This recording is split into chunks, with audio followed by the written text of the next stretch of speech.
Welcome, Immortalites, to another round of the conversations. Today I have Justin Fox, the owner of Zen Garage, an avid gamer and graphic designer, car collector still. Do you still collect cars?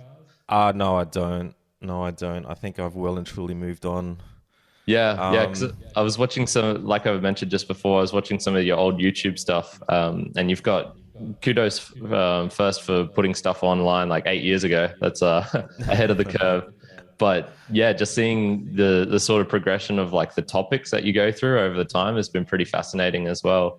And we're just saying, yeah. it's really good to just have a backlog of like a blog, for example, for you of just being able to be like, oh yeah, I talked about that a while ago. That's a handy thing to have. Yeah, I've always been the type of person to keep a diary. Like ever since high school, I would write in a diary every night, handwritten, and I could barely read my own writing because I'm left-handed, and always had an issue with legibility and smudging your ink Yeah, and stuff yeah. like that.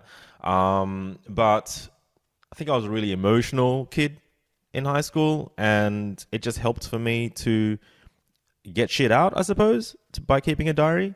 And you probably know what relationships are like in high school when you're learning how to fall in love with someone. You get obsessed and you get heartbroken really easily. And I would write like how I was feeling and all that kind of stuff. So I think documenting my life has always been a thing for me, cathartic thing, I suppose. Yeah. Have you ever gone back and really found something like, I don't know, revelating? Like you look at something, you're like, oh, I can't believe I used to think that. Or, man, that's a surprise. I didn't even know that was swelling in my brain back then. Yeah, it's a tough one. I think when I read stuff that I've written, I cringe a little bit. I think I can clearly see what I was trying to say, but I don't like how I was trying to say things. I think I'm a better writer now than ever. But in terms of going back and reading stuff, I prefer to look at images. So I think I'm a really visual person. So um, I once spent a whole year of my graphic design graduating course designing my own brief, which was to design a memory container. And what I did was took the 3 years of diaries that I wrote in high school, but then illustrated them. And so the idea was, rather than having to read these stacks of letters that I'd written to myself, I would read them, convert them into an artwork, and then by looking at the artwork, it would trigger the memories of what I wrote. So it was like a visual diary, I suppose, quite Yeah. literally.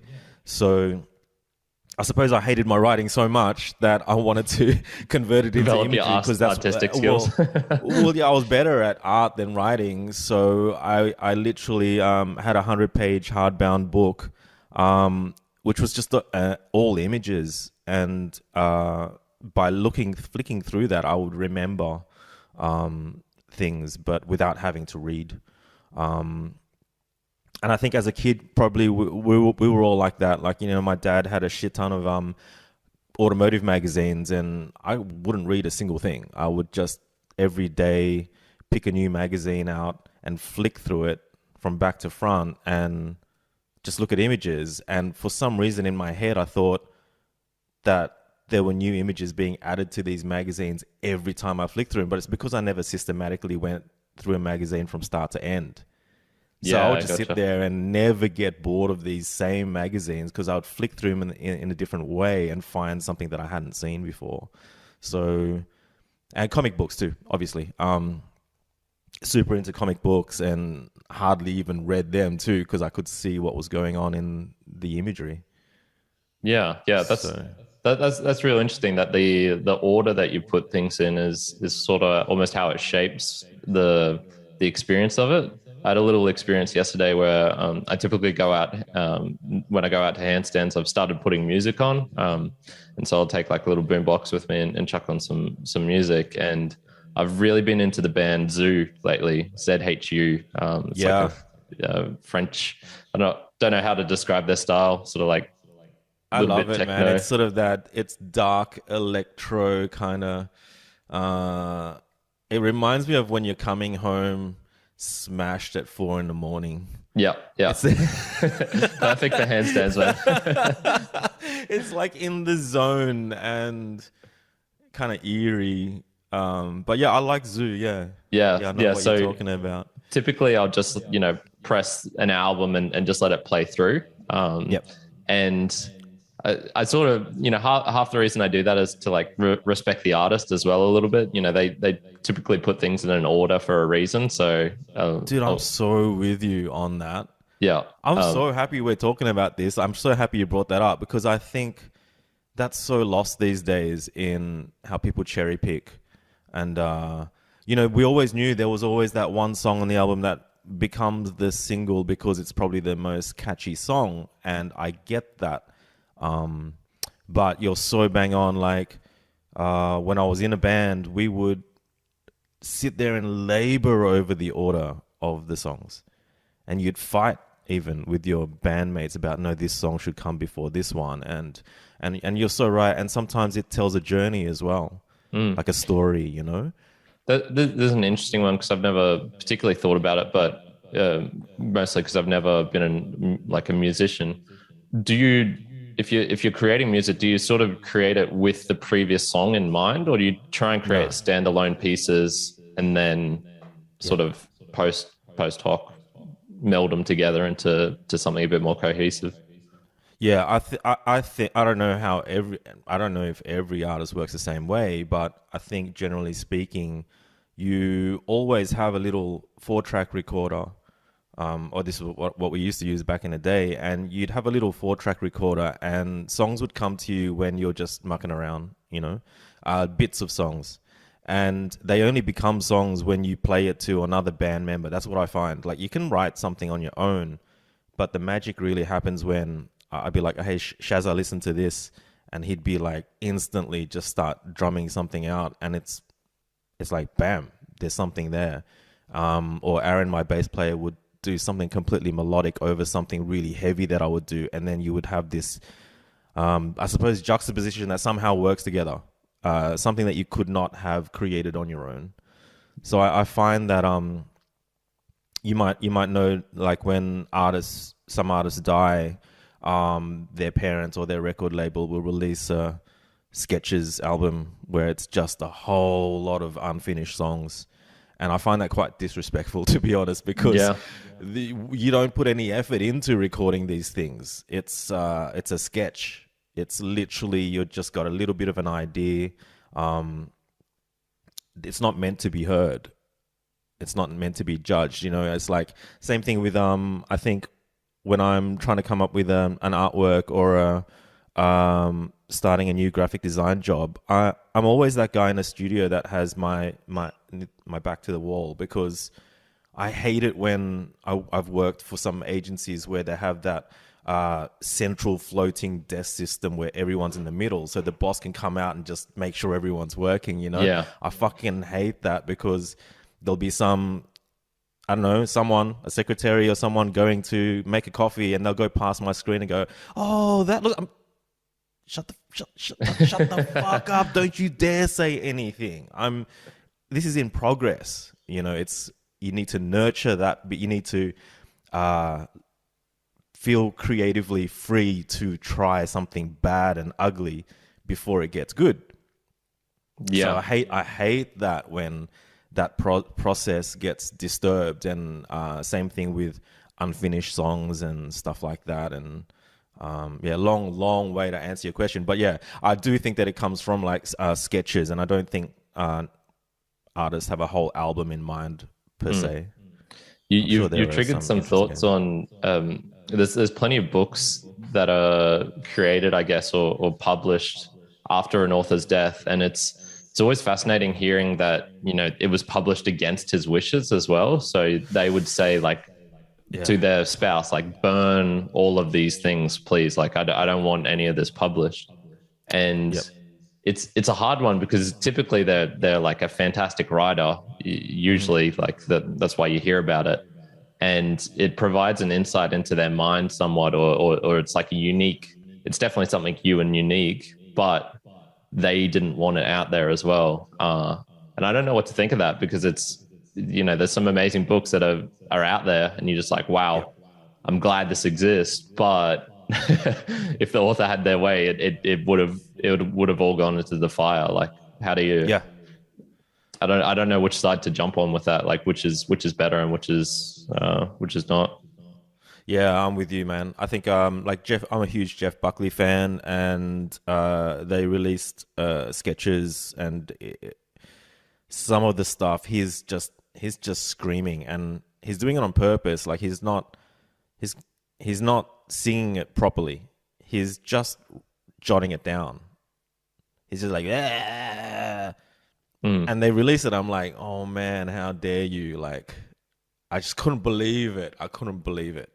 But yeah, I know I bought it as well. So Yeah, gotta shit. But Yeah, I love that's what you're saying about like respecting the artist. I think I think that's really lost on a lot of people to buy an album to play it from start to end.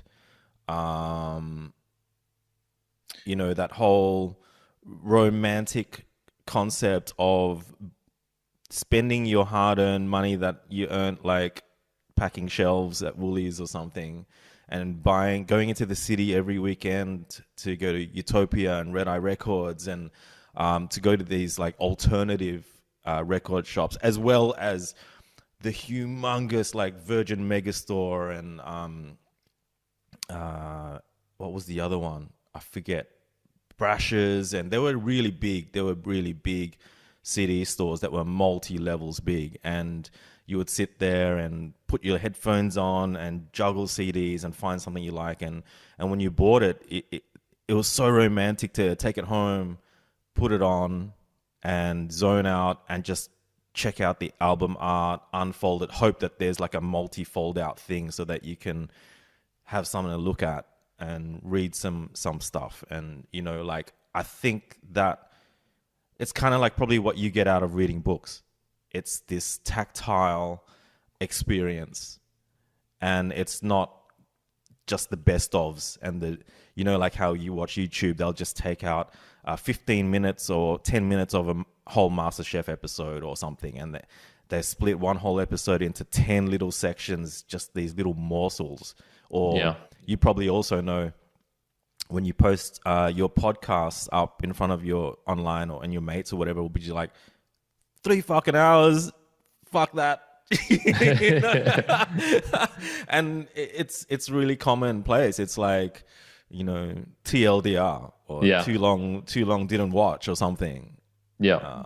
It's longer Yeah. than 5 minutes. Yeah, and that's everywhere as well. My brother likes to watch Premier League matches, and they've got the full match, the mini match, which is sort of 20 minutes, and then there's the like the highlights, which are or the goals, which are like 3 minutes. So it's I mean it's nice that the options are there, but yes, there's something is a little bit lost. I want to sort of stay with the music industry, because I'm becoming more aware of that as I'm diving more into like podcasting, funnily enough, because Spotify is like the big music player, I guess, for smaller artists, and yet it is like such a shit model. Like, it's unbelievable how much they rip off the smaller artists. And it's kind of cool. Like, I'm starting to see, and you could sort of understand it maybe back in the day, where the big public, or like to record a song, you needed to have like a full studio and whatnot. But it's almost like we all have the tools nowadays. If you want to, you can create pretty decent music off of a laptop and whatnot. And so now it's all just like the control of the actual marketing of it. Like, where does this song get to be played on the radio or not? Does this song get to reach this certain audience, or like get promoted and things like that? So yeah, there's some kind of cool models coming out there where it's like you could maybe like pay for the song as you're watching, like the dream of the internet back in the day, which was the micropayments. So, every time you click on a blog post, that's maybe like a tenth of a cent or something like that. A Like the very royalty thing. yeah, It's yeah, like royalties, right? Like if yeah. if your music gets played on radio, you get 10 cents every time or something. Yeah, essentially. So yeah, I'll be interested to see how did you ever publish any music with your band? Did you ever? No. Spent money to record at a place in Newtown that other cool bands that were emerging had recorded at, and we hired the same technical recording. I forget what their name is, a director or something, a technician that recorded a few bands that we liked. And with our second album, we spent big bucks on recording the drums where Silverchair recorded their first album. So it's kind of like, Cool. okay, this recording studio, it was fucking amazing. And but we never finished it. And I suppose we got to a stage where we were coming second in band comps. We came second in the Sydney Uni band comp, and we just couldn't do it. Got to a phase where, fuck, are you gonna let go of your dreams and study I studied a design course and thought, fuck it, I'm just gonna make some money and have a safer career here. And so I think we all kind of split up at some point and just realized that, okay, we've tried for quite a few years, and I think for us anyway, it was about trying to be a household name. So, like Regurgitator, you and I brought that name up, and yeah, sure, they're not around anymore or whatever, but to get to that point where you're like a Australian household name, Yeah, that Killing Heidi or a band that someone has heard of before. But it's really weird. Like at the same time, being a kid of the '80s, I always admired one-hit wonders as well, like the Proclaimers with the Yadalata song and yeah, yeah. all Black Box and I don't know, all these people and Snap and stuff that just did these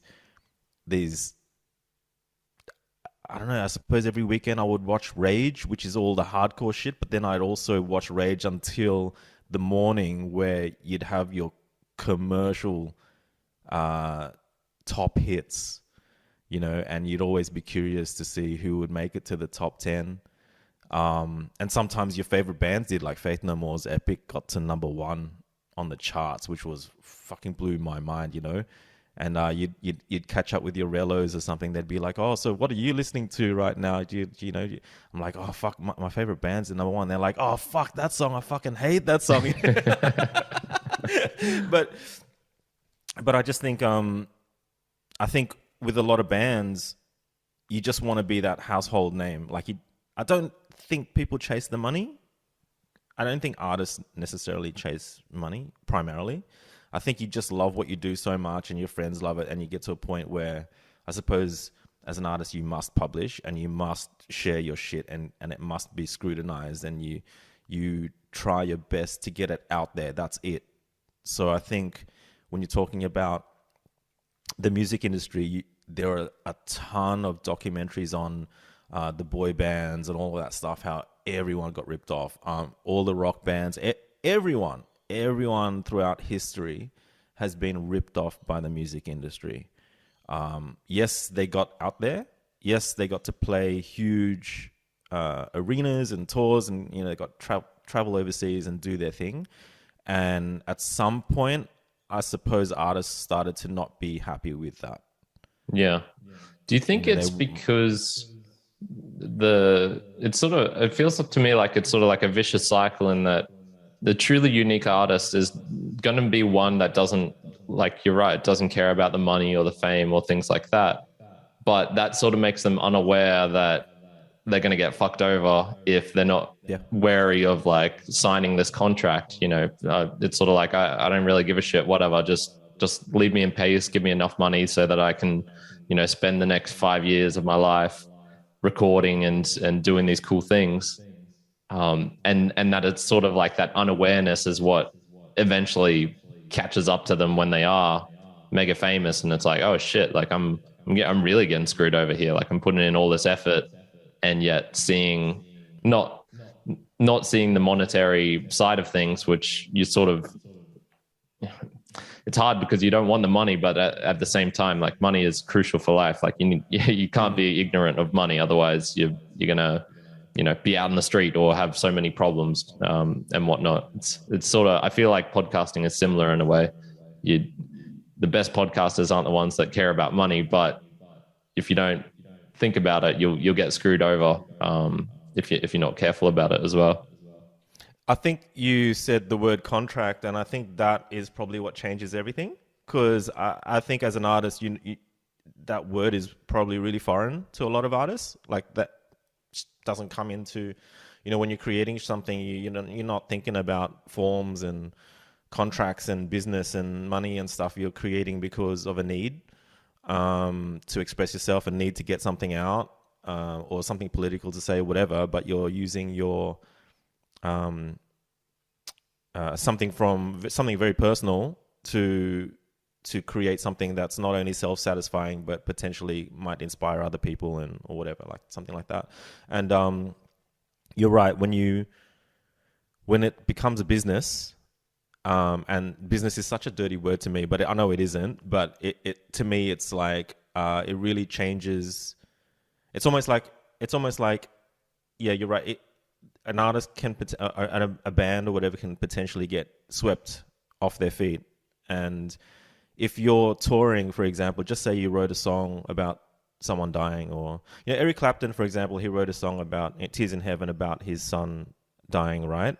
And he did a world tour one year where it wasn't Eric Clapton, it was Eric Clapton and his friends that toured.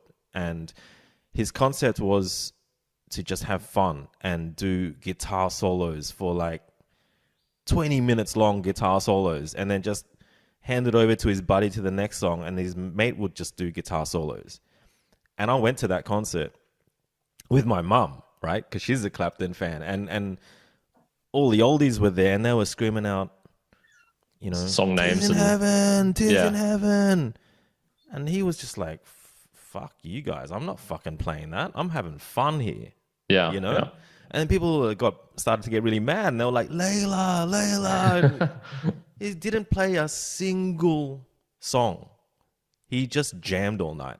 Yeah. And I thought that was fucking brilliant, but people hated it. And another analogy, another thing that happens is someone, writes a really beautiful song, like just say Nirvana or any of these bands that came from nothing, right? You write something, or Smashing Pumpkins, whatever, you write something super depressing, but then when you play it, because you're expected to play it, because you have to, because it's probably in your contract, all the teenage girls in the audience will put a lighter up, and everyone's putting a lighter up, but they're all smiling and they're all happy. And it's like, fuck, I can't do this.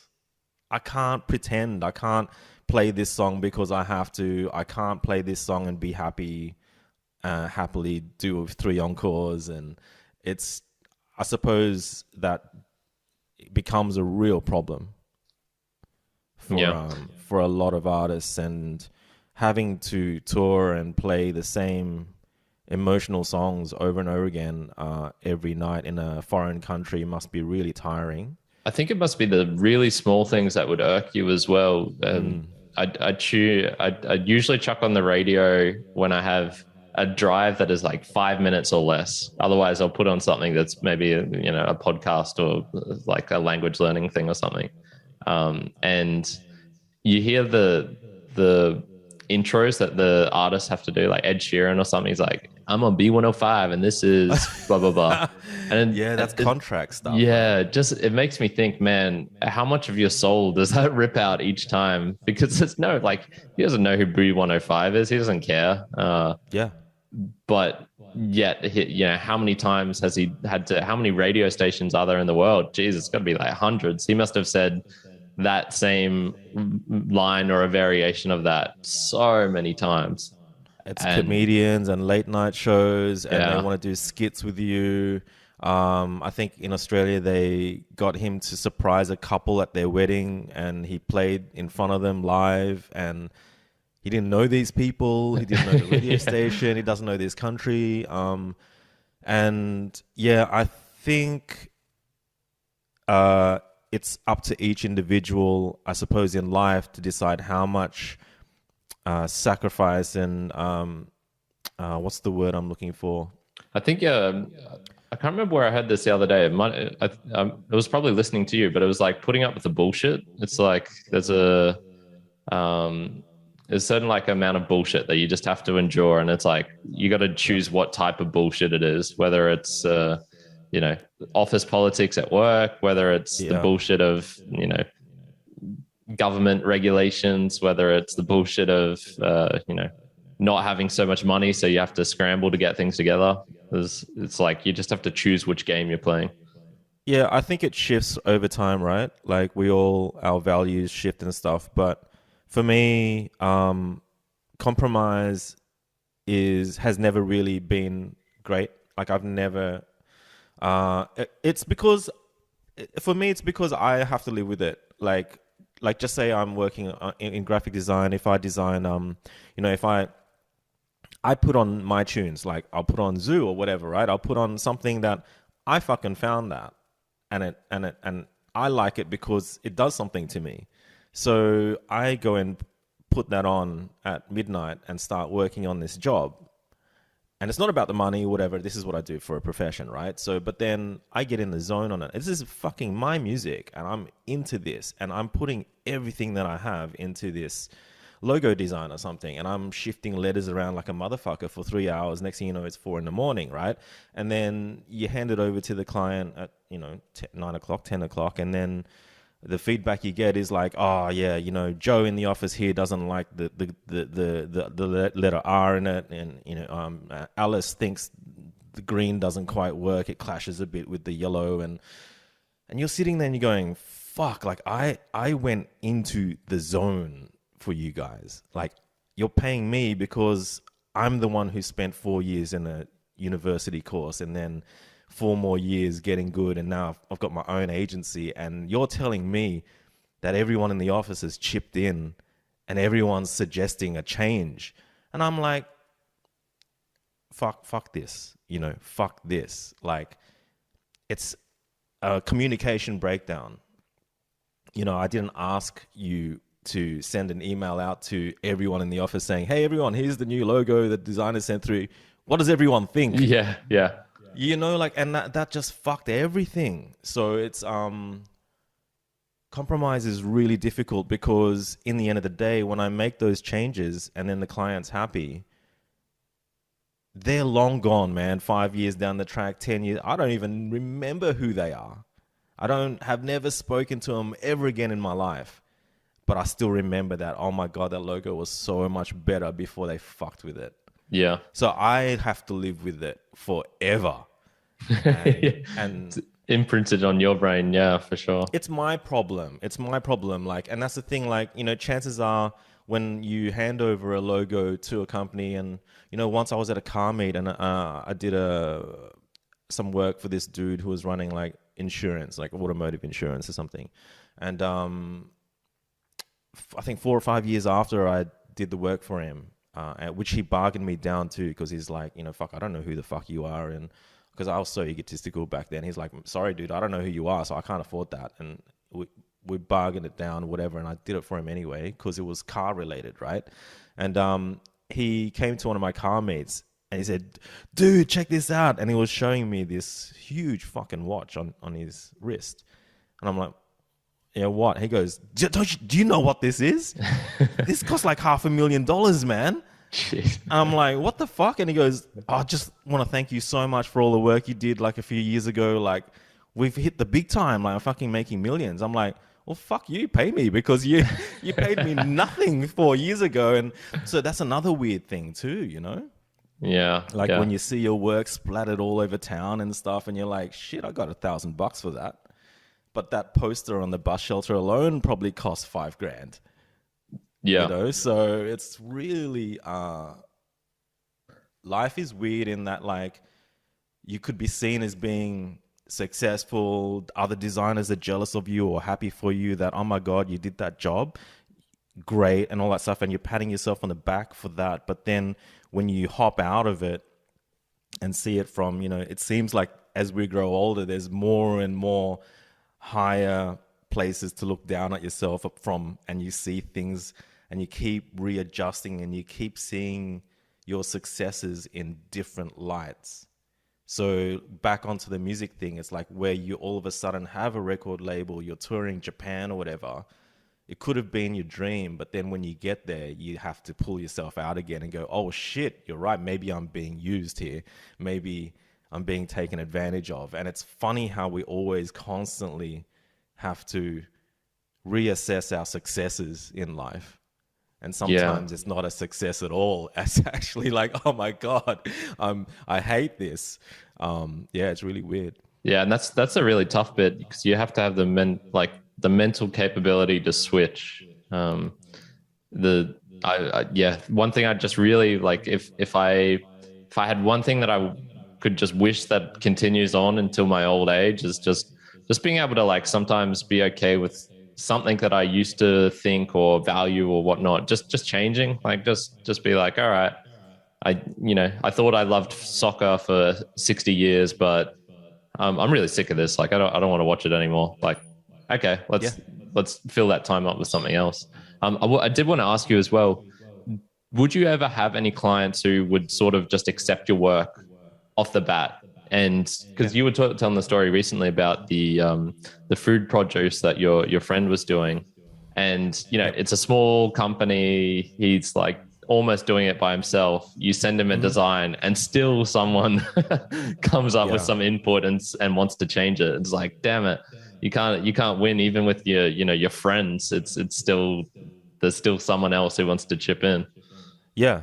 And I think that's just the way it works, and I think gotten to a point where now it's like take it or leave it. So it's okay. I suppose I got to preempt it by saying that from the start, rather than like not saying it and then getting upset about it later.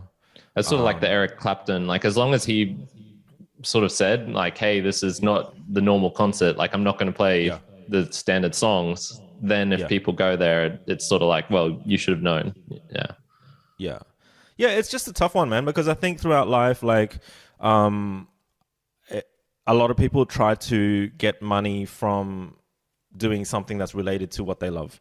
Like, but at the same time, I have enough knowledge from friends and people that I've come across that have tried that ended up hating what they loved, right? It's pretty common knowledge. Like a mechanic was so into cars and their hands are so fucking broken from working on everybody else's cars that they don't even have a car of their own because they just hate cars because all they do is fix cars all day, other people's cars. And it's the same thing with design. A lot of artists end up doing graphic design, but you end up being part of this corporate culture, and you realize eventually that maybe your artistic energy is lower than ever after years in graphic design. And so I think what I'm hearing from some of my closest friends is, fuck, I think I just want to get a job.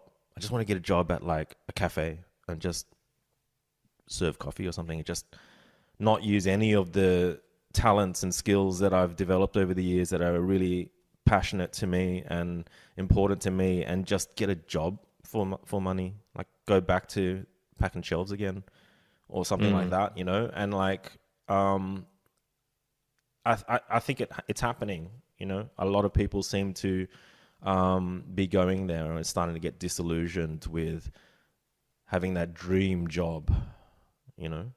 Yeah, sort of separating, like really separating out the passions from what separating out the passion and money, I guess. Because yeah, I've met some people like that as well who really love architecture, or at least certain parts of it, and then they'll go into the actual workforce and realize, I'm not actually doing that much architecture. I'm doing It's more, tough, yeah. more bullshit related to, the same thing, office politics, the random crap that you have to put up with from a shitty boss or people you don't like.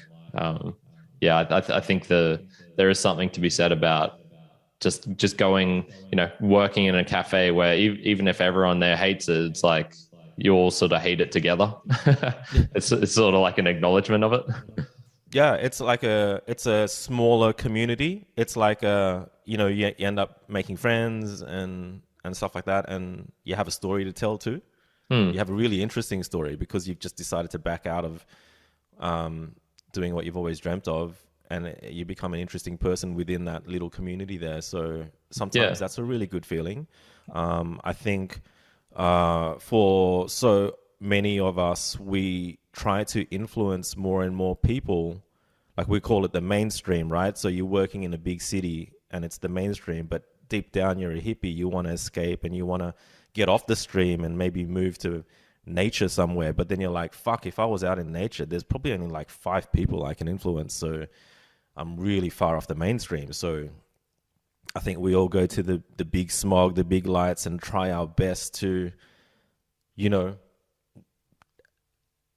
inflate and get as big as possible and reach as many people as possible. Whatever it is you're into, you try your best until you get disillusioned at some point, maybe.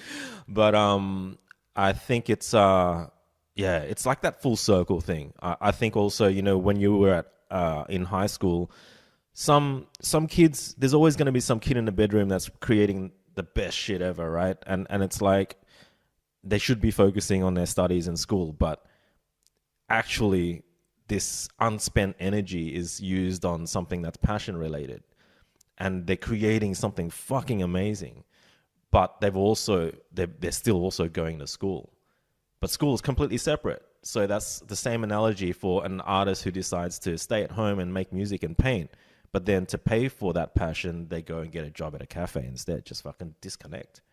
Yeah, it's almost like it's almost like being truthful in a way, or you're acknowledging the fact that you're not like, you're just really aware of what it actually is. So the person in the job where they think they should be loving it, it's like, man, this is my dream job, I should be loving it, but they're actually unhappy with it, or they're not finding as much meaning as they thought they would, or it's changed over time, or things like that, and then trying to pretend. I think it's like that reality distortion of trying to pretend it's all good when it's like, it's not ideal. There are things you wish it was different. And then having to decide, okay, do I put up with that, or do I go and do something else? Yeah, it's really tough, man. And I think, and I don't like, I think at different ages too, and different levels of experience, I think everyone has had this happen to them where they've met someone that is wiser and older and more experienced, that just drops a fucking F-bomb on you, just drops a huge bomb on you and asks you a life question that you weren't ready to answer yet. Like I remembered when I was really young and just about to go into university to study design, I met this weird dude at a party, and I was trying to explain to him how excited I was to start learning graphic design. And he was like, don't you feel like you're just like a rat on a wheel?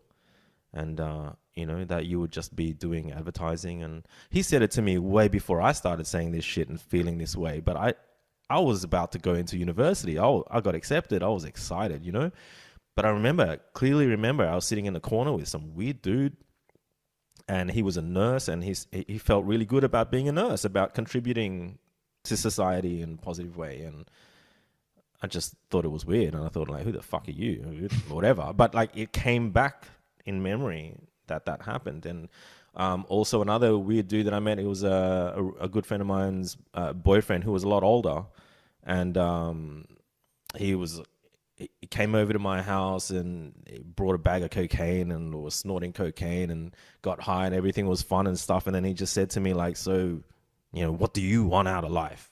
And what's the end goal? And stuff. I wasn't fucking ready to answer that, man. I just started my first design studio. I was making heaps of money. I was loving it. But he was out there, and it was just a question I couldn't answer. So I think sometimes you think you're at the top of your game, and we all have an ego. It's like, whether you're in competition with yourself or others, like I'm sure you feel proud when you read a book a week or a book a day, or and you're absorbing this stuff and you're getting it, and it makes you feel good, right? You feel really good about yourself. And so Yeah. we have this ego that you got to feed, right? We have this like, it doesn't feel good when you're just not achieving anything. So when you achieve something, doesn't matter what the fuck it is, it feels good, right? But then every now and then, I suppose, yeah, you meet someone or you come across a wall where it's kind of like, well, it almost forces you to devalue what you value just so that you can cut down that ego and confidence, because you worked so hard to get good at something. And when you got good at it, you became confident, and that carries you through life.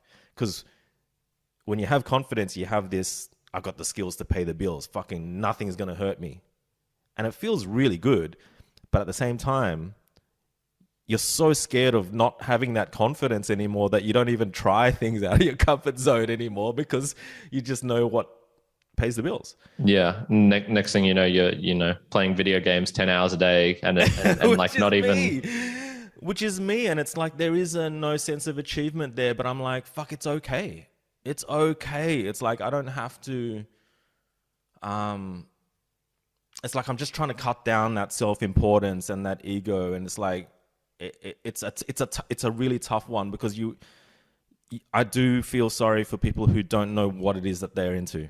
You know, some people that I've gone to design lectures, and some of the students have asked at the end, "How are you so into graphic design? I don't understand." And I'm like, "Oh my god, how do I answer that?" Like, Yeah. you either are you or you aren't. You know, like I can't tell you how to get into something, to find something to obsess about. And I do feel sorry for people who don't have a hobby or don't have any passion, or they feel like they don't.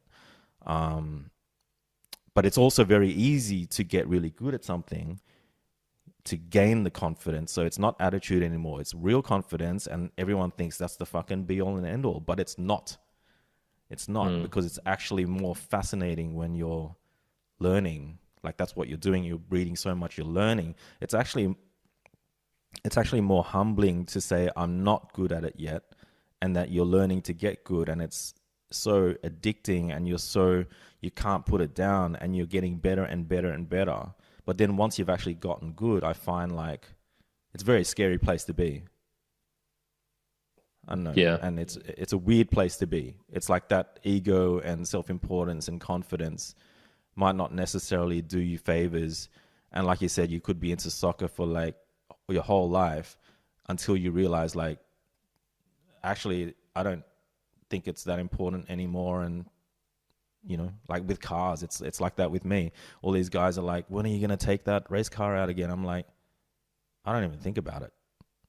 Like, I suppose, like, on this topic, have you ever thought of yourself as like, I'm the car guy, or I'm the graphic designer guy, or something like that? Because I think that might be why you've been able to sort of transition so much between like different, musicians. You've done so many things, and we should get into that soon. But I think that's a really healthy thing. Yeah. I think that's what other people do, right? Other people pigeonhole you, right? Because it's easier for them, And I have, I've gotten to a point where when I do get invited to speak somewhere, and they it's like you had a hard time in the beginning to say, I don't know, this guy's Zen Garage or cars or whatever. And it's just like, man, I understand. I always just sit there and go, I don't know either. Like, I don't know. Yeah. I'm just like a creative person, and I have my ups and downs, and I've made some big mistakes, but I've also created communities and all that kind of stuff. But it just feels a lot like different lifetimes to me. Like, I almost feel like there's just like different lives. That's the only way I really sort of look at it, because I don't hang out with those people anymore. So, and I don't hang in those circles anymore. So I just feel like it's maybe like moving country or something. Yeah. And you have to be careful with your words as well, because even when you're trying to explain, like, all you really want to say is like, I'm just a dude who does things. Like, that's all I am. But that's not that you give that answer and you just get weird looks and stuff. So you try and explain it a bit more. And it's like, I found out recently, I was trying to describe like, all right, what do I do? Because I don't say if someone asks, what do you do? It's sort of like the implicit is like, what's your job? And I don't want to say podcasting, even though that's the thing that resembles it the most. Hmm. And so I experimented saying with like, I'm retired for a bit. I was like, oh yeah, I'm retired. I've worked for like 5 years. And people were adding like 5, 10 years to my age just by guessing. That's They would funny, isn't assume it? that I was way older. And I was like, oh shit.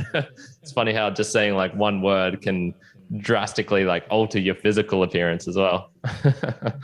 And it is interesting. It's like, I suppose it's almost like when you see little ants and they seem to know where they're going, and then they bump into each other, and they do this little antenna jig, and then they just keep going. It's almost like that interaction that you have with a complete stranger Mm. that instantly asks you, so what do you do?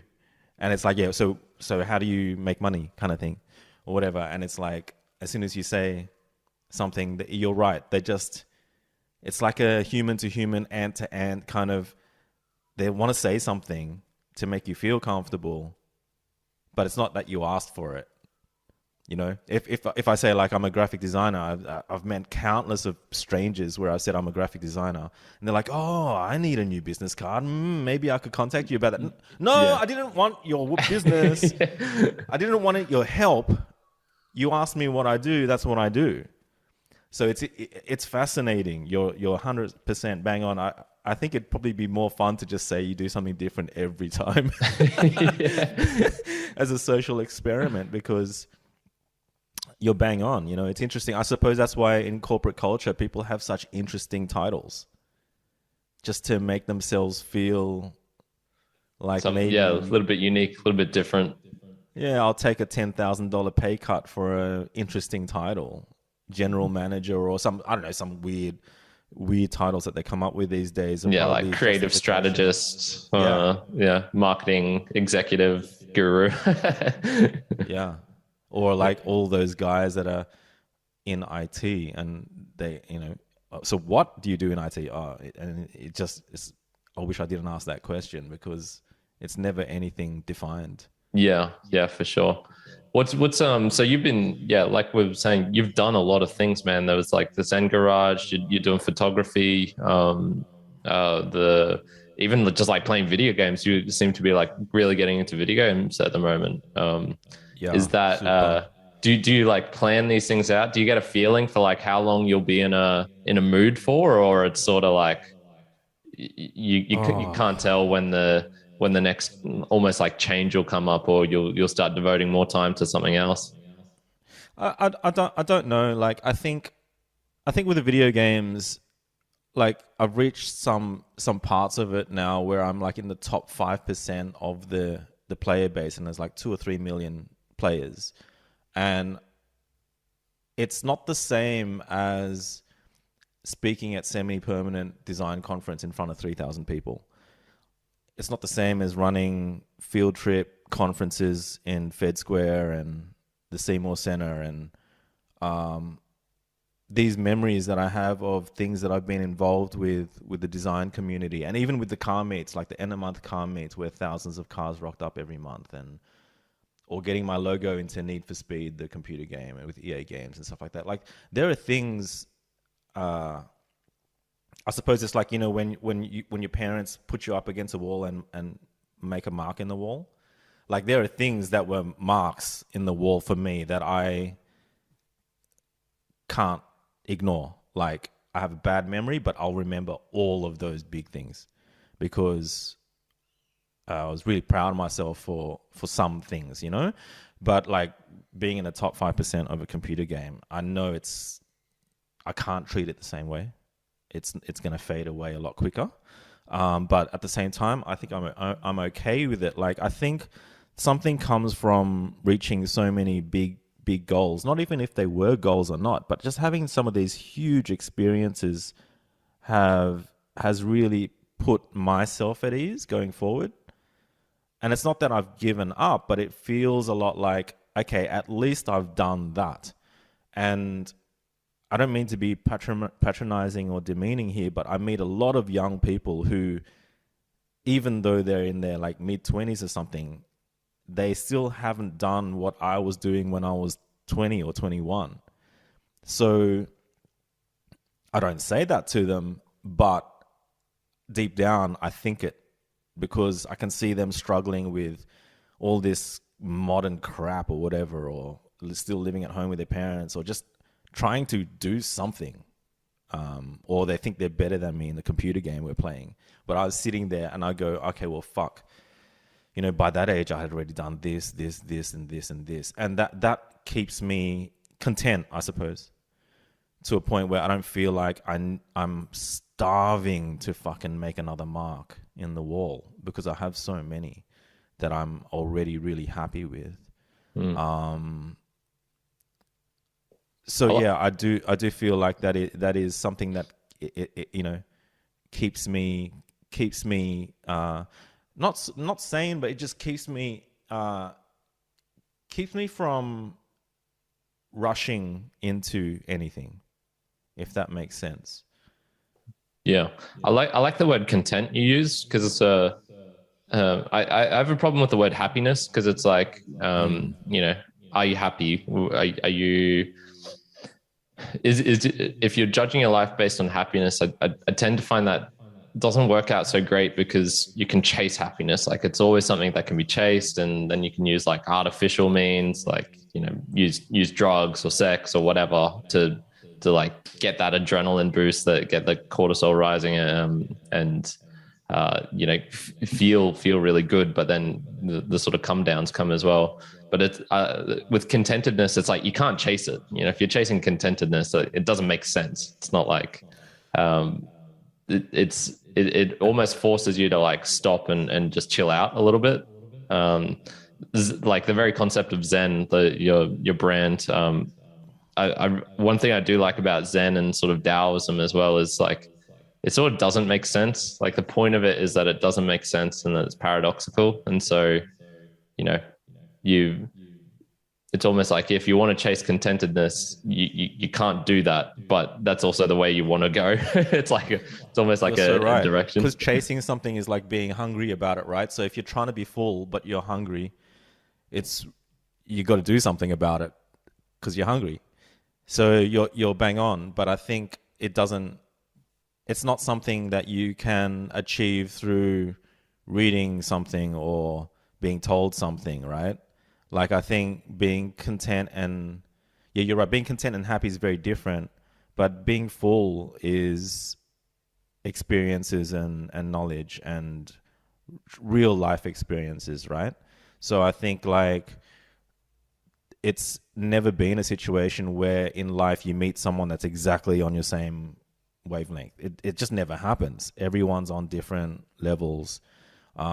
So, you know, when I was running Zen, you'd have a whole lot of young, you know, 15 to 18-year-old kids coming in, and they'd be asking you silly questions and how much power does your car make and all this kind of stuff. And I could sit there and just go, oh my God, this is a fucking waste of time, you know, fuck these kids. Or I can go, well, fucking who knows where this kid's going to be in 5-10 years from now, you know, give them a bit of time and then plant seeds and see what happens. And a real classic example of that was, at some point, some dude from New Zealand came into Zen Garage and he brought some photography that he had printed out, and he wanted to show me and get my feedback on it. And he was in a job that he really hated, but he really wanted to chase photography as a dream. And I don't even remember. I vaguely remember, but apparently I sat down on the couch with him for 3 hours and just chilled with him during work hours at Zen. And 2 or 3 years ago, he became my business partner, Nick Turner, and he's an amazing award-winning studio photographer. Yeah, and that's cool. He's the bomb now. And he reminded me, man, you gave me all that time years ago, you know, like 2011 or something. I gave him this time and sat him down, and it made him quit his job, and he started chasing photography as a profession. And so that's a classic real analogy of, you know, you can't really judge people because everyone's on such a different journey. And I know that, like, you know, when my dad died when I was 18 and shit like that, like, holy fuck, it's really weird to think that I'm at the age now where my dad died. So at this age where I'm at now, he had 2 children. and I never really even got to speak to him like this as a man to man kind of thing, you know. So it trips me out. Like all of this shit is just so weird, and it's so acute, and it's so interesting. But all I can say is, yeah, nobody else really understands me. I don't really worry about that. All I can do is do what I do, and yeah, put it out there, get judged on it, and I don't know. I'm more content now than ever in that I have tried so many things. Yeah, I think that's the key bit as well. I remember listening to I think it's this guy Naval Ravikant, who's sort of he posts like some stuff on Twitter, and he's sort of like one of those wise sages in a way. Like you can be pretty coherent on most topics, and you're like, yeah, that makes a lot of sense. And he was talking about chasing something, like whether it be wealth or fame or looks, or becoming the best handstander or becoming the best brand in the world or something like that. And he was making the point that you don't have to do it for everything, but it is nice to get to the point where you can own the Ferrari for a bit, and then get rid of it and be like, I don't really need that anymore. Like, and you can sort of get to the same point sometimes with some things. Like, I don't think I'll ever need to prove myself with regards to, I don't know, pick like an obscure topic, like gaining like the highest degree, getting a PhD or something. Like, yep. I don't need to prove myself from that point. I'm pretty sure I could get one if I really wanted to, but it's like, it doing the effort to get it wouldn't pay off for me. But I'm still chasing other things in life, and so it's sort of like being able to just tick off some boxes. You don't have to tick off all of them, but tick off some boxes, being like, I did that, and that's like undeniable. I fucking know that in my brain. I took that leap of faith and did that thing, and that sort of can give you that little bit of solid grounding to the contentedness, I guess. Like there's actually something to rest on. Bang on. I think it's just bang on, man. Like I've been watching a bit of like MasterChef Canada on YouTube. I always go down these weird. Yeah, why do you pick Canada and not Australia? Because they're so friendly, man. Everyone's so friendly. And even when they're trying to be mean to each other, they're not, and they hug each other after every challenge, and it's so wholesome, and they're cooking with passion, and it's like there's so much art in it that I appreciate. And I love it when a contestant makes it to the top 12 or top 10, and they're literally staring down the barrel of the camera saying, this is one of the best days of my life, right? And they've already had children, and they've been married, and they've had other amazing things happen in their lives, obviously, but that is one of, so it's very easy for someone watching or in the comments to go, oh, well, someone to say, I'm one of the best chefs in Canada. And I was like, no, you're not. You're just in a competition. There are heaps of fucking amazing chefs. Okay, logically, that's probably correct. But you can't take it away from someone who values it so much. Like, you just can't, So if that's a mark in the wall for them, then fucking so be it. It's so easy to take that away from people. It's like, so what? You've got the fastest car. You probably have heaps of money, and you put it all into the car, and of course it's faster. Well, fuck off. That person still made the car, and they still did it. Yeah. So it's really easy to discount what other people place value in. But I think deep down, it's really hard for people to be honest with themselves and go, well, is that really a mark? Or am I just saying it? Because so many people think, I understand it, because everyone wants to have that ego and confidence, and everyone wants to pat themselves on the back. Everyone wants to think that they're good at something, or that they want to be happy with. They want to brag. Everyone wants to flex a little bit. Yeah, for sure. Flexing is not necessarily a bad thing if it comes from a good place, right?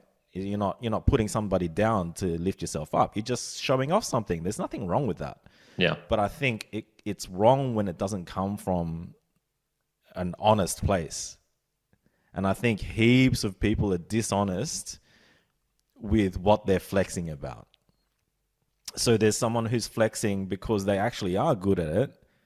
That's fine. But when someone's flexing based on nothing, it's really difficult to have a conversation with those people. Yeah. So You need the other part, so it needs to have like a receptive audience for it. So if you're trying to flex something that someone doesn't care about, or you're forcing it onto them, or you're exaggerating the extent that you've managed to do this thing, or just straight up like falsely lying. There's definitely some people like that. Like, even though you might think it's like, oh, I'm just showing off, you need someone to show off too. So there needs to be like the other side of it, the recipient. And you can get that really wrong unintentionally as well. Like you can unintentionally flex or something, and it's like you're doing that to the wrong person, and it's not going to come across great. It's awkward as fuck, right? Like I've done it from memory. This is a really embarrassing moment for me. But when I started doing these podcasts, there was one that I was really quite happy with, and I was hanging out with a really good friend of mine who was introducing me to her two other good friends, and they were a couple, and I was so proud of myself that I put on some of these podcasts at this couple's place. I can't believe I did that. It's so embarrassing. Like in retrospect now, I could have just talked about the topic as opposed to showing them the actual video. But I was so into podcasting, so I was kind of like, it was my jam at the moment. So I'm like that kid in year 3 that has, show and tell, and I'm up on the stage and I'm showing off something, and it's like in retrospect, and then I remembered the couple, the guy ended up putting on a video that he did, and it was almost like, oh shit, I don't want to be like outdone here, so I'm gonna fucking flex and I'm gonna show you a video that I'm in. And then I thought of us both as fucking idiots, because the two girls next to us would have been going, fucking peacocks, like, calm the fuck down, you guys are showing off and trying to outdo each other. And it's like so boring, it's so childish, and it's so like, you dumb men. So and it's like, it's so embarrassing. Like, in the moment I thought I was fine, but I was just flexing for no good reason, like you said, in front of the wrong people. It reminds me of that story you told on I think it was Finding Space with Leslie, and you were talking about how you had some friends who did some mock-up advertisements. So they had I can't remember what they were, like video editors or something like that. That's right. And then you were showing this and you're like, man, look at all these cool advertisements to people, and showed it to one guy who's just like, Justin, you just made me watch like 40 minutes of advertisements. You see, they're the funny things that people say that come back at you.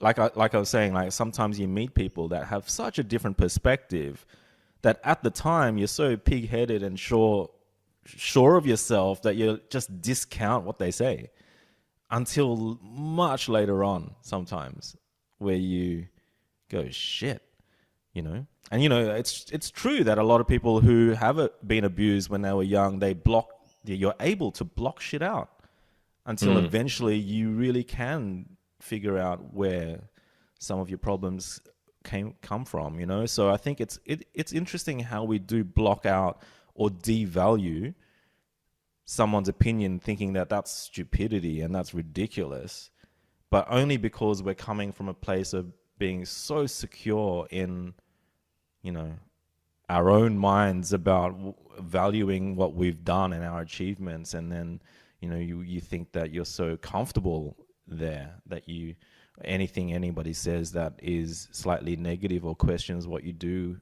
or your primary passion right now, you probably just discount instantly. Because you feel like you know more, or better. So, I find that really fascinating.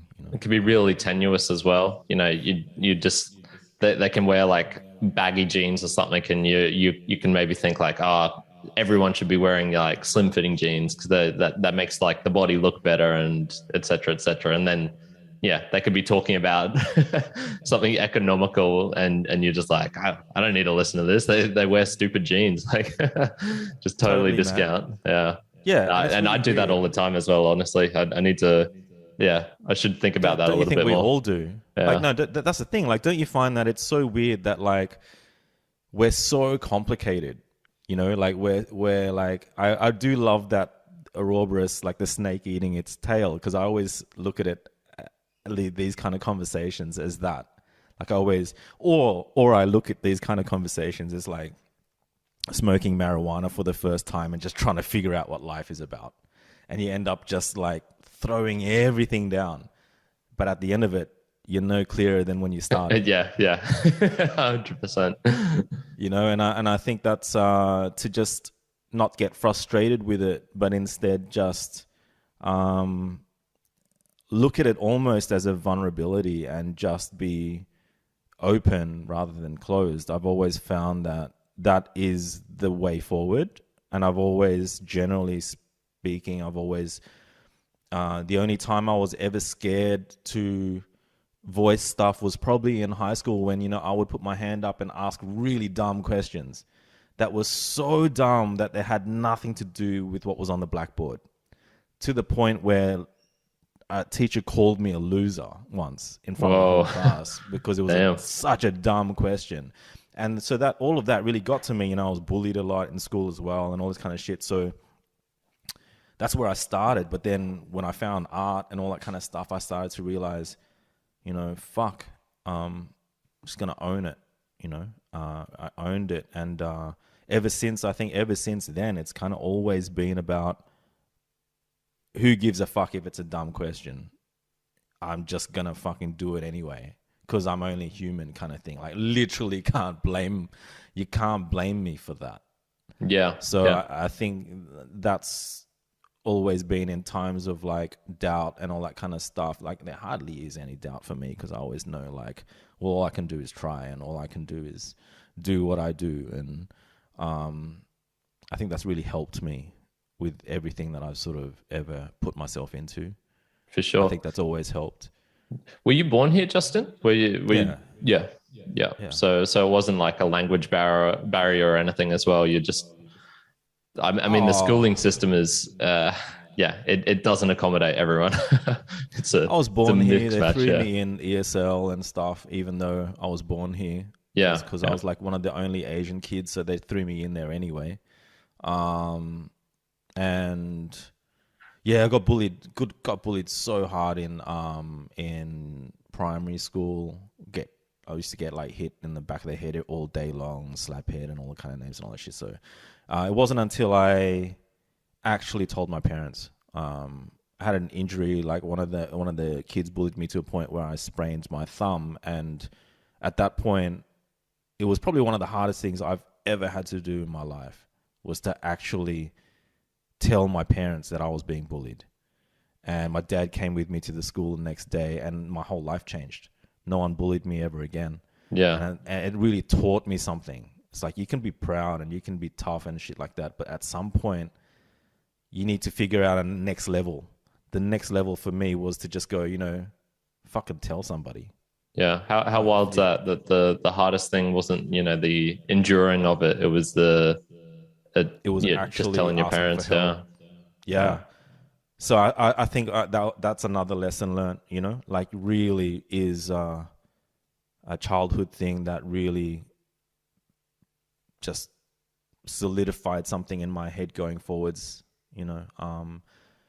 I love to be in control. I love to do, that's my comfort zone kind of thing. But hey, who knows? Like there might come another time where I can't save myself here and I might need to ask for help. And I've done that only once since, you know, coming out of a hole. Like my mum saved my life and all that kind of shit. So it's like, okay, well, fuck. Again, parents helped out. You know, they are the people who put you on the planet. So it's kind of like not that surprising. But What do you think it's it really was that interesting. was holding you back? Was it like shame? Like you're ashamed that it was happening to you, Yeah. or Yeah, of course. Like you're just so embarrassed. Like being embarrassed it's such a heavy thing, right? It's such a heavy feeling, and that's why paranoia and all of that. Like a lot of people don't publish because they're scared. They're scared of the embarrassment, and it's like you put yourself out there to be judged. You get judged, and then you don't really have anyone to cry home to, right? So you got to deal with it, and people lose sleep over this shit. So I understand it, but at the same time, like you can't you can't be so scared that you don't do anything. Like, oh my God, I just don't understand that. I think it's pretty obvious that people find strength in being vulnerable. It's pretty obvious. You share your vulnerabilities to get a much clearer perspective on it. Because before you shared it, it's floating around your brain like a motherfucker, like being bullied every day. It is just over and over again beating yourself up, bullying yourself. And once you actually share your fears or vulnerabilities with somebody else or with the world, even better, like you're actually putting it into words. You're actually defining it for the first time out loud. Like it becomes real, as opposed to just a figment of your imagination. So it becomes so defined that it actually gives you the ability to then look at it from a completely different perspective. So it's better out than in kind of thing. Yeah.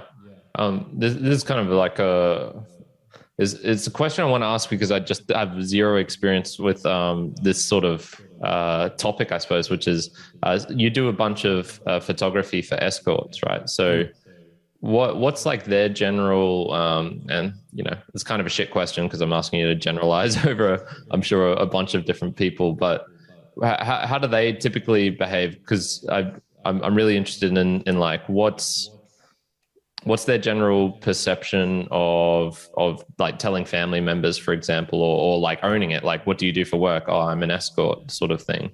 Yeah. You had a pretty crazy story of a girl who was trapped somewhere overseas, and then she was like, the thing she was most scared about was her parents, like dying there, and her parents going into her room and finding like all of these sex toys and stuff. Yeah, I think there's like escorts who are just starting out, like her, like being fresh and stuff. Many of the time they start out and they have another escort friend who's been in the industry for a lot longer. So that's the person that they look to as a mentor, I suppose. But there are a lot of challenges, right, for an escort starting out. The big one is, do you come out clean about what you do to your family, friends, and show your face? And then the other escorts who don't show their face and prefer to have it as a secret life, right? And, those people are those escorts are a little bit more 1 foot in, 1 foot out, because they have an escape plan already. Like, sometimes when you get into a career, you're not already thinking about a way out. Yeah, that's true. Because you got to be so into something to succeed, right? You can't be thinking about a way out before you even start, But I think with escorts that don't show their faces, it's because they have so much value placed on privacy and family and friends and stuff like that. They don't want their friends to know and stuff like that. But it's scary in this day and age. You can tell, like, if a girl has a freckle on her arm and that's it, a faceless shot, and then she's on Facebook somewhere with a freckle on her arm. The internet's crazy these days. Yeah. Right. So all of this is happening in real time, and people are figuring this shit out. So escorts that show their faces, that own their jobs, make a lot more money as well. Like they get a lot more bookings because their faces are in it. So I suppose a client feels like there's not going to be a surprise. They can see what she looks like. So there's that. It's really fascinating. Like, I think every single escort I've met, apart from the very obvious stuff, which is they do love sex and they love all of that, but there's also a fascinating thing with manipulation. Like they're not their names, right? It's a character. And they know that when you share, whether it's at 1 hour or whether it's 4 days, it's a bubble, and you are not you are this character, and you're being paid to be a professional. And to be a professional, you have to not only command the respect, but it's the manipulation that commands the respect. So what makes your client happy, It's your job to keep them happy. It's your job to keep them thinking that they're smarter than you, or that they might be using you, but actually you're using them. And it's really, really complicated. And it's Yeah. really hard work because you have to stay in character, especially if it's an overnighter or a four day or an overseas trip. You got to be in character the whole fucking time. And so also when you get negativity from other, because this is the way a lot of communities work, is like you get hate from people within your community. Like car guys will hate other car guys, or escorts will hate on other escorts. It's like, my God, you're all into the same thing. You're all part of Yeah. the same Yeah. community, but the strongest hate comes from the people that are the most like you. It's really weird, but then they get so upset about it. But hey, they're not upset at you, the real you. They're upset at the character. So it's really, there's a lot going on. And then you have a lot of clients who just say it's really hard to, you got to know the English language and communication so well that when you're communicating with a potential client, they, you got to catch them out. They can't just be like copy pasting somebody else's beautiful intro, because maybe it's a real freak there.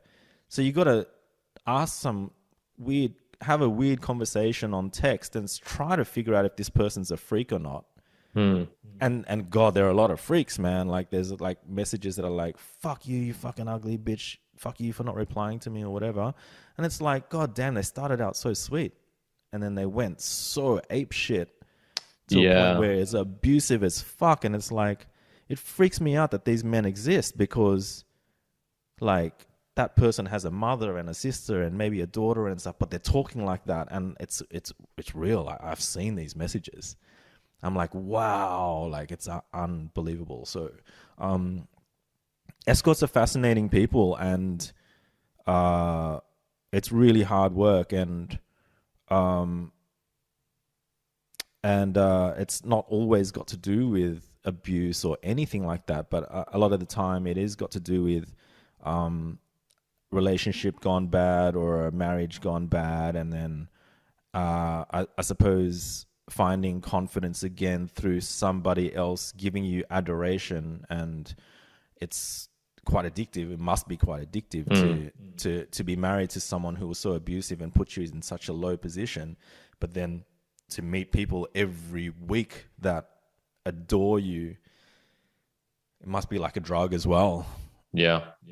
You know, and people giving you money for no reason, like $1,000 here or $500 there. Oh, just no reason. Just enjoy it. Buy yourself something nice. It's like, wow, like there are some high rollers out there, and it's all transient. You only know them for a little bit and then move on and find another escort to give money to. But it's like, it's really weird. Damn, that sounds also, like you've described like the whirlwind of problems that we each deal with, but like one at a time sort of.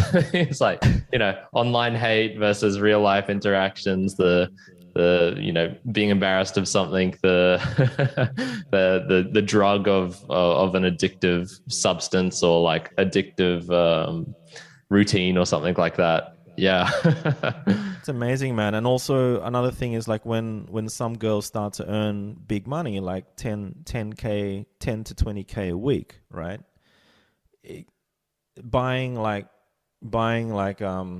designer shoes and, $15,000 Burberry trench coats and shit like that. Like it's not what the brands exist for. Like the brand doesn't want to sell to sex workers. It wants to sell to women who are filthy rich, that have like a billionaire husbands, and snap a finger and buy this shit. No, it doesn't hurt anybody. But for an escort to work that fucking hard and spend her money on a brand it's not made for them. It really hurts me. It really upsets me to see my escort friends blow huge amounts of cash on designer label stuff, because I'm like, that's not aimed at you. You're not meant to be the core consumer of that product. For sure. Yeah, interesting. Yeah. This is a good topic to like lead into, I guess, like brands and communities. It sounds like you've created a fair few communities just like through the the Zen garage, like the garage meetups. You've I mean, even like the podcast in a way, in a little bit. What's been your like learnings, I guess, from starting communities? Because I find that a pretty interesting topic as well to go into. Yeah, I think for many years I was more known as someone who was creating communities, and it started in the late '90s with the graphic design course that I did. I was graduating, and at that time, the internet was really new, so we were on it, but it was 14.4K modems. It was really slow. So if you wanted a design job, you'd have to buy a newspaper, and you'd go to the job section, and they'd all be asking for like 10 plus years experience. But we just graduated, so how the fuck are we gonna get a job?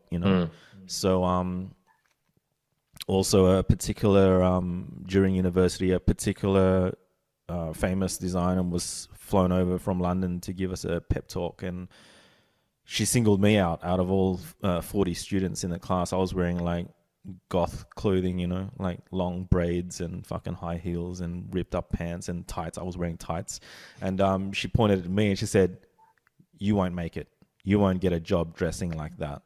Damn, you guys have got to go. You got to go overseas to make it. You got to go overseas and like get good and all that kind of shit." And I just like, I was fiery, like, fuck you, bitch, I'm proving you wrong, right? So I created a little group. It was on ICQ, and we created a little group called Australian In Front, which is literally the opposite of Australian Outback. So the way I look at it is like Outback in front, right? And the whole concept of in front is that all these people telling us that we should be inspired by Swedish design or German typography or whatever. I'm like, fuck that shit. We've got the oldest living culture in the world here. We've got the most venomous fucking animals in the world. We have so much in our backyard.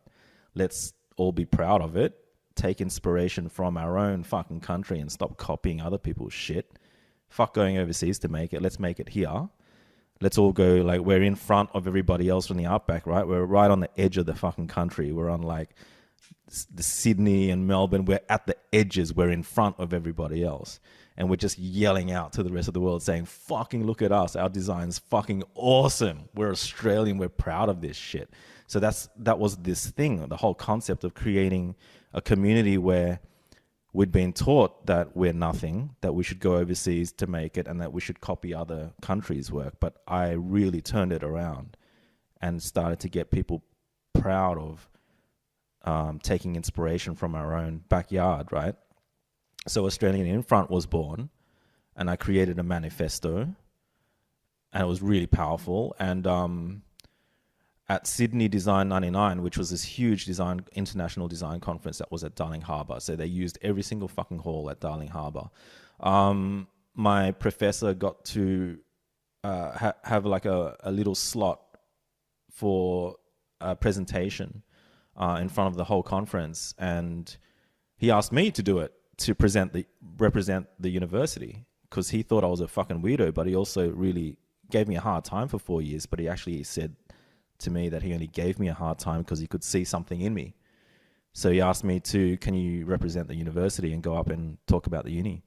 And I said yes. And I got up there on this microphone, and there was like 3,000 or 4,000 old men in suits with all white hair and bald and shit like that, right? I was the only young person there, I swear. And I got up there in a matching Nike highly reflective fluorescent jacket and pants and sneakers. And I presented the Australian In Front manifesto instead of talking about the uni. I thought, I'm going to take this opportunity to launch my community. Nice. And they're all smiling and shit. They thought it was cute that I was trying so hard to change the industry. But at the end of that, there were maybe about 10 or so really quite young people that came up to me and said, "Oh my God, where do I fucking sign up?" That was fucking amazing, And it just grew from there. Created a forum, and in the end we were running conferences in Sydney and Melbourne, and we ran a whole series of Apple talks at the Apple store in George Street as well. So that was really cool. Just grew and grew and grew. We represented Australia at Ikagrata, which is an international, like the UN of graphic design. There's There's a representative in every country, and Ikagrata travels to every country once a year. And they came to Melbourne, and the Australian Graphic Design Association, AGDA, approached me to represent Australia at Ikagrata, and we presented in front the manifesto, and we presented the concept of why is it that as professionals we studied for 4 years, we slaved for 4 years before we got like a decent salary, yet when we get a job we start from 9 to 5, and from 5 to 8 we're not paid. Like, we work on this shit from morning to night, but we're professionals. Why is it that the guy at Macca's does 9 to 5, and at 5 o'clock he fucking goes home and he can do whatever he wants, but he got paid every single minute that he was at work?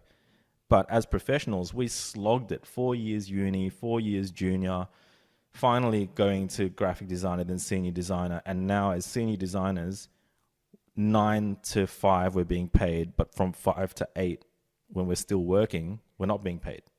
And it was interesting, like, for them to hear that from young 21-year-olds, whatever. So yeah, so we shook it up, you know. We shook it up, and I wouldn't say it's necessarily because of Infront, but a whole lot of graphic designers are pretty happy to stay in Australia now and believe that, you know, we don't have to copy the latest design trends from for sure. overseas. And, yeah. How much do you think is it about like your personality driving it as well versus the concept, the idea? I don't know. I was never the best designer, so I always knew that there were some designers that were my heroes and were so much better than me. But I think I figured out very early on that if you want to have some of that amazing hot work in your portfolio, you better work with them. You know, like, I can't do amazing typography like Dom can, so I'm going to hit him up and say, hey Dom, do you want to work on a piece together? An art piece, not even a commercial piece. Then we work on something together, and then all of a sudden I've got his amazing typography in something that I created as well, and I put that in my portfolio. Same thing with anybody. I feel like these days, like, I'm not in competition with anybody else. If someone's doing something that it's so amazing I can't possibly do it, reach out to them and somehow work with them so it becomes a part of my life, you know. Yeah.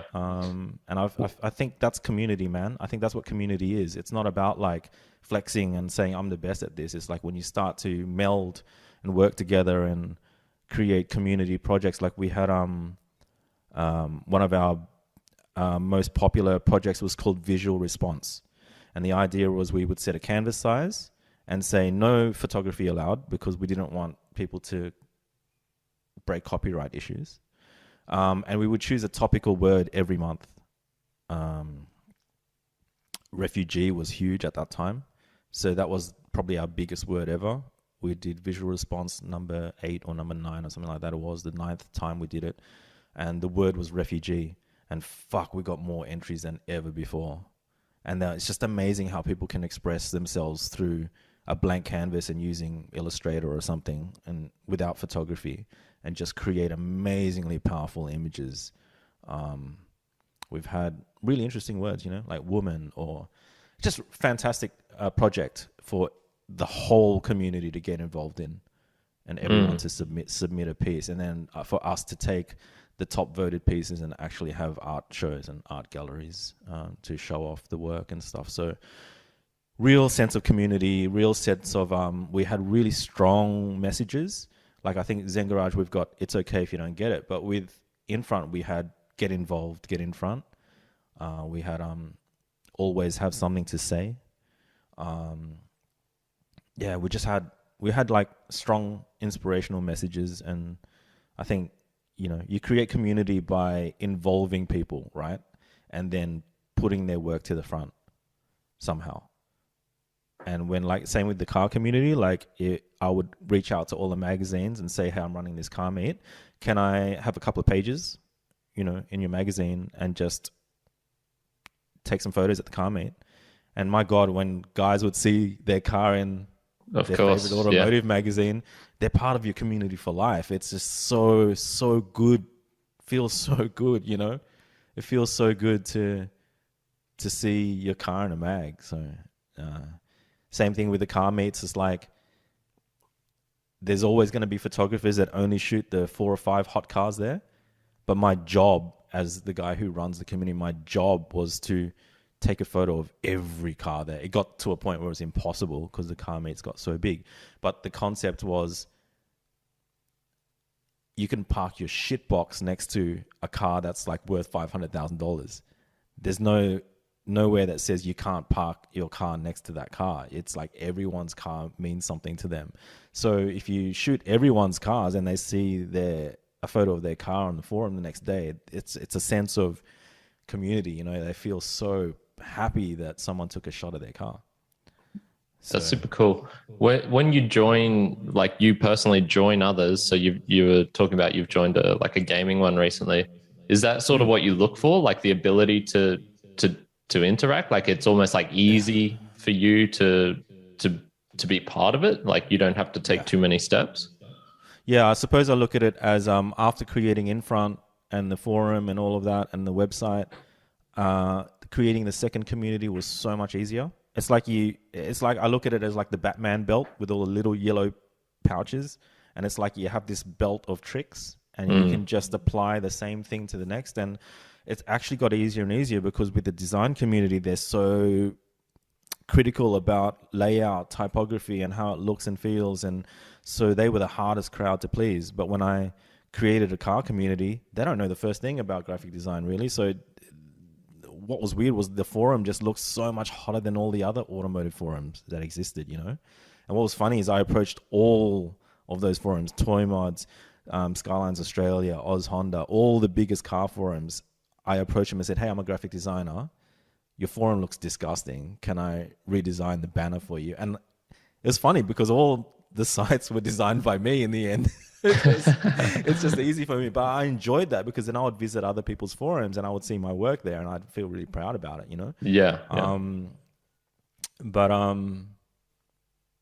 But yeah, it's a little bit of a tool belt and it becomes very easy. So joining this Discord, these gamers recently, it's run by a woman who has put so much energy into it, but no one was talking.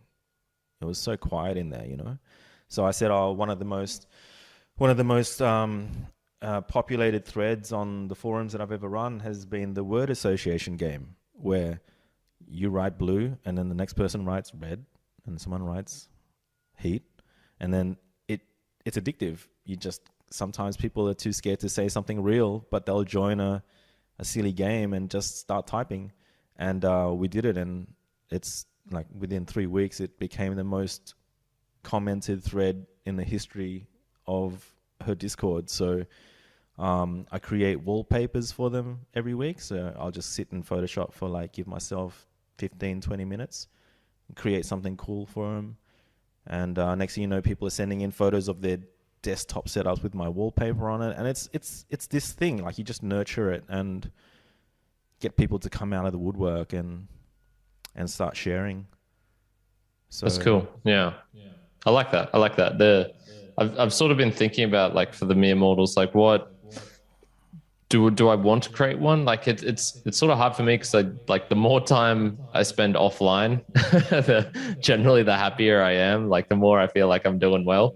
And so then it's okay, well, if that's the case, how can I create a face-to-face community? How can I do that? And yeah, I'm sort of trying to experiment a little bit with that, personally going out to more events and meetup groups and things like that. And then also trying to organize some myself, and not even necessarily just based on the mere mortals, but Podcasters Brisbane or something, try and get together and meet up or something like that. You got to build the platform. Once you build the platform, then you can use it, right? So, we built up Zen Garage to be a fairly big brand, and that blog was being hit at that time by 500,000 people a week, right? So it was a good platform.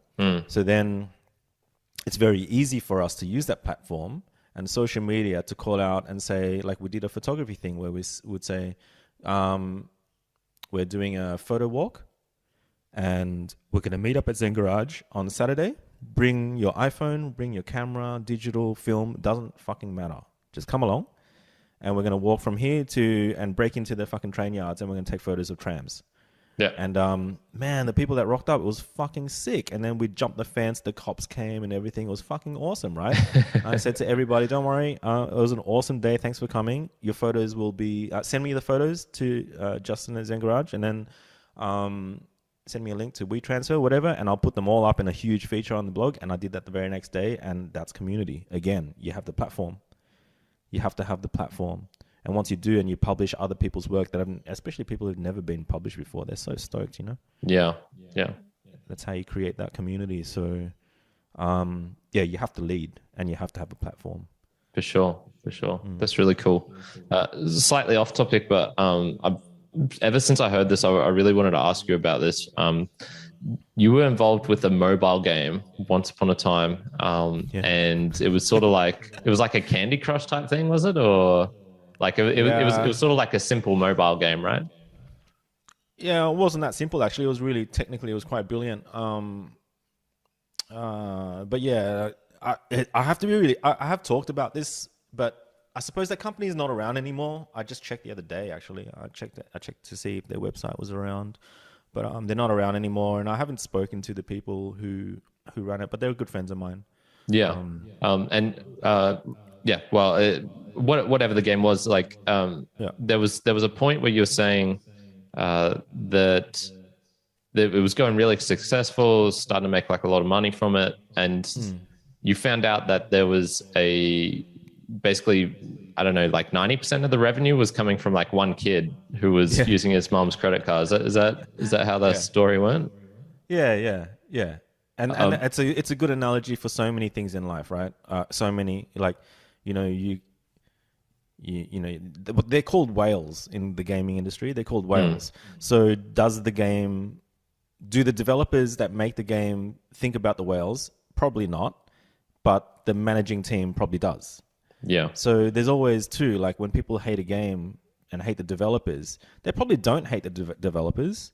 They probably hate the management team for some sort of loot box or some the sort incentive structure that's maybe built inside the game or something. Yeah, and sure, they have to make money because a lot of these free to play games, they're free to download, you can play them, but then they've got to generate income somehow. So it's all understandable, but I suppose it's really difficult these days because people are like, oh, if it's pay to win, I'm never going to play that. Or if people can smell the compromise from the outset, they're already not going to invest. It's really bizarre. It's really strange. I suppose you can liken it to someone not choosing not to buy bacon because if it's pink, it's because it's been colored that way. Yeah, like an additive or something. Actually, So, or someone choosing not to buy, food because it has preservatives in it or something. I think there's a little bit of that going on. But then you also talk to farmers and they're like, we have to spray our crops, otherwise it all gets eaten by shit, insects, and fucking bats will eat it, or birds will smash it. So it's like sometimes you have to hear both sides of the story, but it's a really tough one, man. Selling out is such an interesting topic to talk about. Let's just focus on that game for the moment. How did you find out there was just sort of one kid using his stats? You always have stats. Yeah, you have stats on everything, right? Just stats. Yeah. Okay. And then I suppose like the most fascinating thing was like you said you stepped away from it, right? Like you couldn't, I suppose like ethically continue on because you just felt like I just want to examine like that decision. Like what was it that really made you decide to step away and why? I think it's similar to stepping away from any other thing that I've ever stepped away from, like stepping away from advertising I think I have an issue with money. Like I've always had a association of money being evil, or I've seen it do bad things to people, or and I've never really been able to get over that. I've never, as much as I've tried to not look at money as being evil, I just can't help it. And there's so many situations similar to the game situation that I've had in my life. The first big agency I worked for, I won't name who they are, but I was doing CD-ROM design at the time because there was no internet yet, right? So I was doing CD-ROMs, and it was a pharmaceutical client. And at that time, pharmaceutical drug companies could not advertise on television or radio or print. It was illegal to. So what they did was go to ad agencies to create these awesome CD-ROMs, go to the pharmacies with a laptop and present the drugs on a laptop and try to get a deal there, right?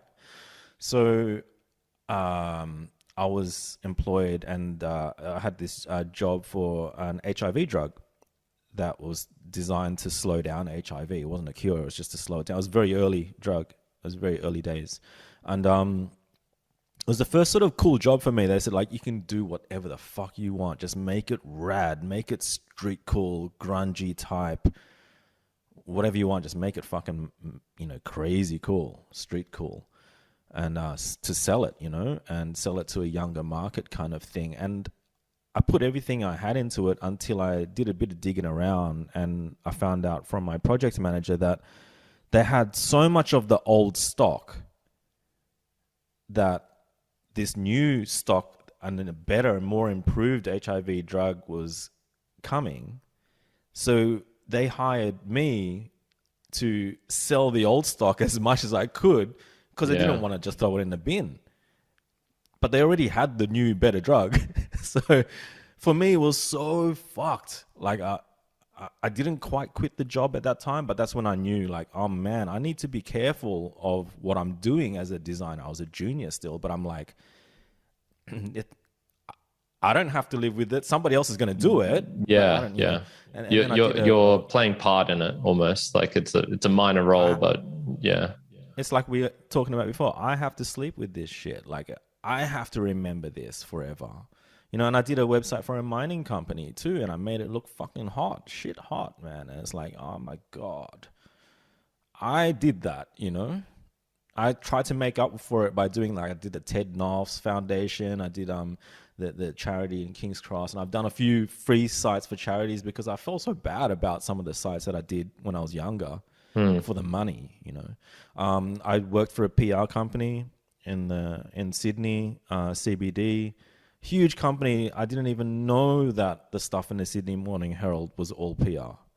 But when I was working there, I realized this was all written in-house and sent out as news. It was all property related, all property developments, and it was all paid for. And like, I learned a lot, man. But I'm like, I put my hand up and like, I don't have to do this, Like, someone's got to do it. I get it. It's a dirty job, but someone's got to do it. But I don't know, man. Ethics, it's a tough one. But for me, it's like, I don't want to do work that I can justify because I need the money. Because that money is going to go anyway into my rent or my power bills or whatever. It's not a justification. Like, when you talk to all the drug dealers on Skid Row and you try to get them to say, how the fuck can you sell this stick of shit for $15 knowing that it could kill someone? And they're like, fuck you, bro. I got to eat as well.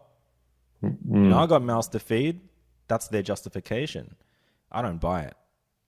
I also agree. I think you can maybe find yourself in that position if you just have like a really shit go of life at the start. You fuck up, or like your parents are dirt poor and you've been like abused and stuff. Like, I can understand getting to positions like that, but then sort of like you were saying, like, at some point you have to be like, all right, I want to move away from this. Like, however I do it doesn't particularly matter, or at least like, let's go to something that's less worse. So I'm not taking part in something that like you can't truly believe in. Getting right back to where we were saying at the start, like pretending everything's okay when it's not, pretending you're fulfilled or finding meaning. It's like, nah, that's not good enough. Like, you need to put in the effort to try and change things somehow.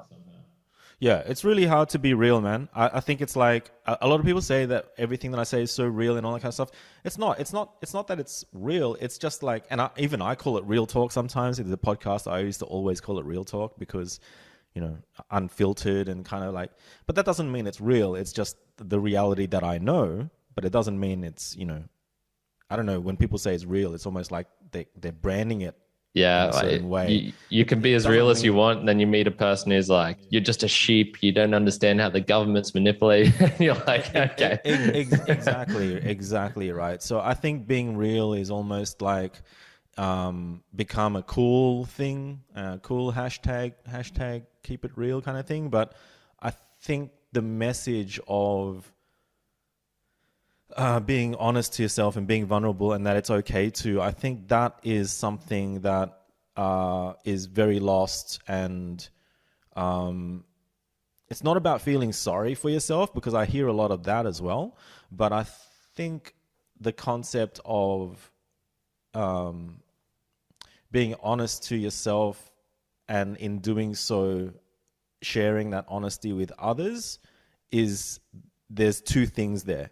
Like, it's easy to be down on yourself if you get honest, and you might start to get down on yourself, but actually sharing it with someone helps, I think, and helps to, it's very hard to do. Not everyone's willing to listen to someone complain about life and shit like that, but it's like, I'd rather do that than talk about, I don't know, Lord, some TV series or Netflix series or something. Like, I can hear that a lot. Like, I think I hear a lot of, especially on the Discords, I hear a lot of people debate about Star Wars lore or something, but it's only because there's other things that are better to debate about, but they'd rather not talk about that shit. It's easier to debate over the lore of some fucking made up, Yeah, super obscure thing. Yeah.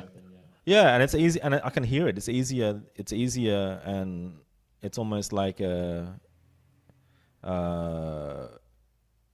avoiding the real issues, and just having a debate with someone for debate's sake as well. Like, a lot of people start their sentences off with no, no, no. I'll say something and they go, no, but no, no. And I'm like, stop it. Stop starting your sentences off with no, bro. It's really horrible for you. It's really not good for you. Like, I'm not trying to argue with you, or it's that thing about guys competing again. It's like, if you have a bad day and you've let someone know, it doesn't mean that someone has to all of a sudden say, oh yeah, I fucking had an even worse day, man. And it's like, sometimes that's not good. That's funny. That actually, that is a really good point, because you could start off that same sentence with yes, and it wouldn't make a difference. You could just say yes, but blah blah blah blah blah. But yeah, instead of starting with no, or even like okay. Yeah, that's pretty fascinating. I've never thought of that. I'm gonna look out for that in future future Discord.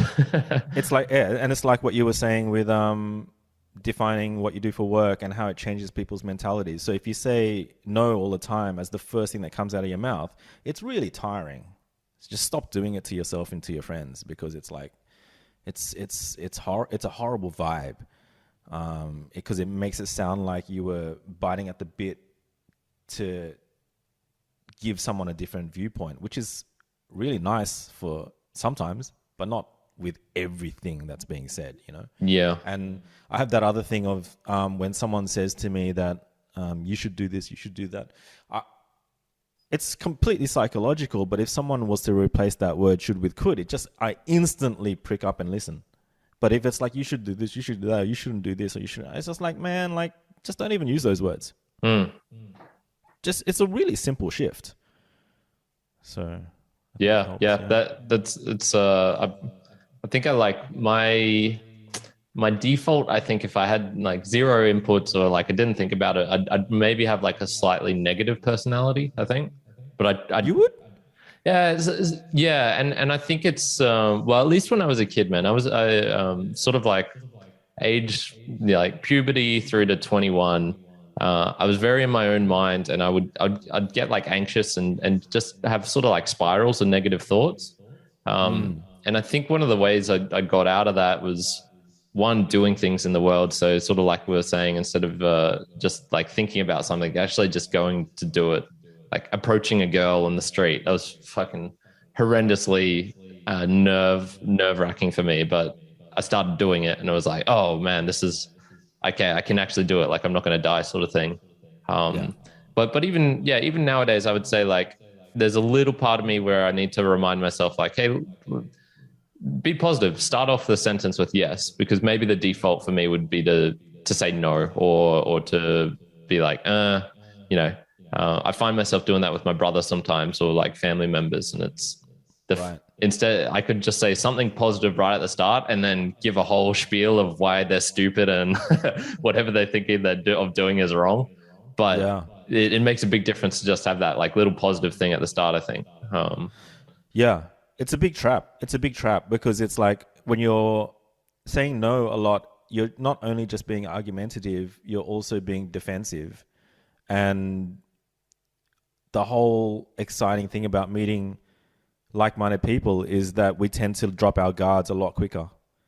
And when you meet someone that drops their guard a lot and you can comfortably drop your guard is when you have great conversations that actually could maybe plant seeds for something in the future. Whereas if you meet someone that's got the guard up all the time, that says no all the time, it's like treading water. It's like nothing that's going to come out of their mouths over the next half an hour is going to ever come back at you in future because it was just all shit. Yeah. So I think that whole concept of being vulnerable and open is where you want to be. It's a good vibe, and it's not necessarily safe, but it's challenging and can plant seeds without you even realizing it. Like you can have a conversation with someone that can come back at you later on and pay dividends. Yeah, for sure, man. I think that's a good place to end it, dude. Is there anything you wanted to bring up? Anything you want to chat about? No, man. I'm happy that you guys are doing what you're doing, and I'm fans of your work. So keep at it. Like it's really hard to do it these days. Like I've seen your videos and how it's not like you're getting that instant reach that the internet used to enjoy, when all of this was new. So it's a tough one, right? Because like we do want to get it out there. Like it's as cathartic as it is to just have a one-on-one like this. Something does feel good about, quite a few thousand people or whatever listening to it. Yeah. I try and mix it up. I'll take certain actions where I'm like, maybe this thumbnail I'll make like a little bit clickbaity, but not like within reason still. But Yeah. but then there'll be stuff like this where I'm like, I enjoy just chatting with Justin for like hours. Like I don't particularly care if it gets broadcasted all across the world to everyone who hears it, or like only a couple of people hear it. It's still good either way. I think finding that little bit of mix between the two. And no, I really do appreciate the kind words, man. And same here, man. I really enjoy the Monday morning rants. Just tuning in, hearing what's been going through your mind, man. Because it's unpredictable. I never know what you're going to come up with this the next week. Yeah, me neither. I think that I was really upset when Vodafone used that byline, no plans, because I want to take that for my life. That no plans. But yeah, no, awesome talking to you, man. Let's do it again sometime for sure. For sure. If anyone was interested in learning more about you or like tuning into what you're up to, is the YouTube the best place to go?